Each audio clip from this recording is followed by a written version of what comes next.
আজকে আমি দুটো ব্যাগ নিয়ে পরীক্ষা দিতে এসেছি, অনেক পরীক্ষা দিচ্ছি আজকে আমি। একটা আমার মেয়ের ব্যাগ, একটা আমার ব্যাগ।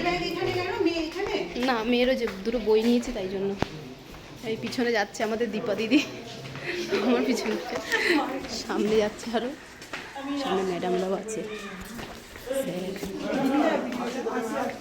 স্যার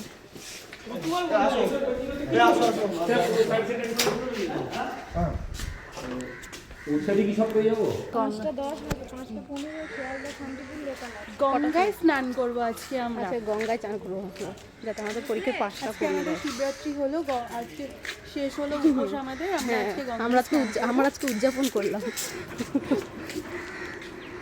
আমাদের এই হচ্ছে কবে যেন পাওয়া যাবে, দেরি আছে 3-4 মাস পরে। কলেজটা দেখো। এই হচ্ছে কলেজ, আমরা জীবনে কোনোদিনও আসিনি। এটা কি স্যার নাকি হবে হয়তো। ওই যে একজন স্যার আসছে ওদিক দিয়ে, বেশি ভালো করে দেখানো যাবে না, পরে কেস খেয়ে যাবো। যাই হোক, এই বাড়ি যাচ্ছিল। হ্যাঁ তখন বাড়ি যাওয়ার সময়। ওইটা হচ্ছে কলেজের প্লেগ্রাউন্ড। এখান থেকে সব কলেজের এ গ্রুপ, বি গ্রুপ, না কি জানো, ব্লক এ, ব্লক ডি সব যাওয়া যায়। যাই হোক, এক্সেট্রা এক্সেট্রা, ওদিকে সব স্যারেরা রয়েছে।